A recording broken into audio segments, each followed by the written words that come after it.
বাংলাদেশের পুরনো স্থাপনাগুলোর মধ্যে লালবাগ কেল্লা সবচেয়ে রহস্যময় স্থানগুলোর একটি। শত শত বছর ধরে এখানে অদ্ভুত শব্দ, ছায়ামূর্তি এবং গভীর রাতে মানুষের কান্নার গল্প শোনা যায়। আজকের গল্পটি একজন নিরাপত্তারক্ষীর অভিজ্ঞতার উপর ভিত্তি করে রচিত, যিনি দাবি করেছিলেন যে এক রাতে তিনি এমন কিছু দেখেছিলেন যা তার জীবন চিরদিনের জন্য বদলে দিয়েছিল। 2019 সালের শীতকাল। ঢাকার রাত তখন অস্বাভাবিক নীরব।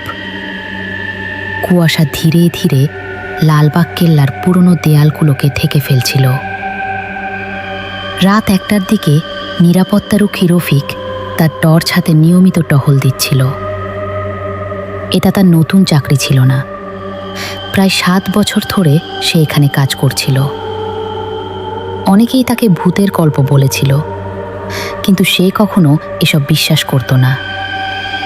তার মতে রাতের অন্ধকার আর মানুষের কল্পনাই এসব গল্প তৈরি করে।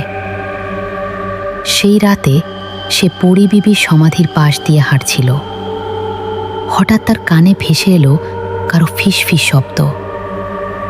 সে থেমে গেল, চারদিকে তাকালো। কেউ নেই। টর্চের আলো ঘুরিয়ে দেখল সমাধির চারপাশ সম্পূর্ণ খালি।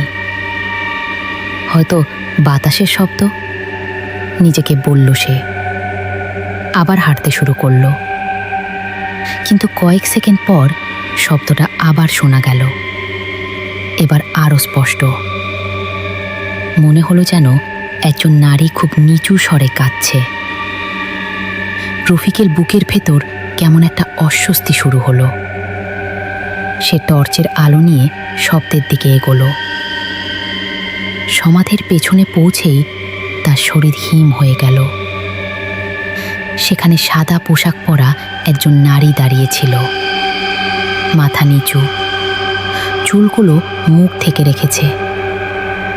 রফিক ভেবেছিল হয়তো কেউ বেআইনিভাবে কেল্লার ভেতরে ঢুকেছে। সে জোরে বলল, কে ওখানে? কোনো উত্তর নেই। নারীটি নড়ল না। রফিক আরও কাছে গেল। শুনতে পাচ্ছেন? এখানে থাকা নিষেধ। নারীটি ধীরে ধীরে মাথা তুলল। আর তখনই রফিক বুঝল কিছু একটা ভয়ঙ্কর ভুল আছে। নারীর মুখ দেখা যাচ্ছিল না। মুখের জায়গাটা ছিল অস্বাভাবিক অন্ধকার, যেন সেখানে কোনো মুখই নেই। রফিক পিছিয়ে যেতে চাইল, কিন্তু তার পা নড়ছিল না। তার শরীর জমে গিয়েছিল। নারীটি ধীরে ধীরে তার দিকে এগোতে শুরু করল। কোনো শব্দ নেই, কোনো পদচিহ্ন নেই, শুধু এগিয়ে আসছে। রফিকের হাত থেকে টর্চ পড়ে গেল। মাটিতে পড়ে টর্চের আলো ঘুরে নারীর দিকে পড়ল। আর তখন সে যা দেখল তা আজও ভুলতে পারেনি। নারীটির পা মাটিতে ছিল না, সে কয়েক ইঞ্চি উপরে ভাসছিল। রফিক চিৎকার করে উঠল। ঠিক তখনই পুরো এলাকা অন্ধকার হয়ে গেল। টর্চ নিভে গেল। চারপাশে শুধু ঘন কুয়াশা আর সেই কান্নার শব্দ। এবার যেন চারদিক থেকে আসছে। সে প্রাণপণে দৌড়াতে শুরু করল। দৌড়াতে দৌড়াতে হঠাৎ অনুভব করল কেউ তার পেছনে আছে, খুব কাছে, এতটাই কাছে যে তার ঘাড়ে ঠান্ডা নিঃশ্বাস লাগছিল। কিন্তু সে পিছনে তাকানোর সাহস পেল না। মূল ফটকের কাছে পৌঁছে হঠাৎ সে মাটিতে পড়ে অজ্ঞান হয়ে যায়। পরদিন সকালে অন্য কর্মচারীরা তাকে খুঁজে পায়। তার শরীর জ্বরে পড়ছিল। জ্ঞান ফেরার পর সে পুরো ঘটনা খুলে বলে। প্রথমে কেউ বিশ্বাস করেনি, কিন্তু একটি বিষয় সবার নজর কেড়েছিল। রফিকের ইউনিফর্মের পেছনে কাদামাটির মতো 5টি হাতের ছাপ পাওয়া যায়, যেন কেউ তাকে পেছন থেকে শক্ত করে ধরে রেখেছিল।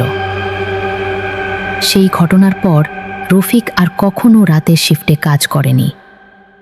কয়েক মাস পর চাকরিও ছেড়ে দেয়। আজও যখন তাকে সেই রাতের কথা জিজ্ঞাসা করা হয়, সে শুধু একটি কথাই বলে, আমি জানি না ওটা কি ছিল, কিন্তু মানুষ ছিল না। লালবাগ কেল্লার এই গল্পটি সত্যি নাকি কেবল একটি ভয়ঙ্কর কিংবদন্তি, তা হয়তো আমরা কখনোই জানতে পারব না। তবে ঢাকার পুরনো এই দুর্গে আজও অনেক মানুষ অদ্ভুত অভিজ্ঞতার দাবি করে থাকেন। যদি আপনি গভীর রাতে সেখানে একা দাঁড়িয়ে থাকতেন আর হঠাৎ কারো কান্নার শব্দ শুনতে পেতেন, আপনি কি পিছনে তাকাতেন? ঘুমানোর আগে দরজা জানলা একবার দেখে নিন, কারণ সব সময় সব শব্দের ব্যাখ্যা থাকে না।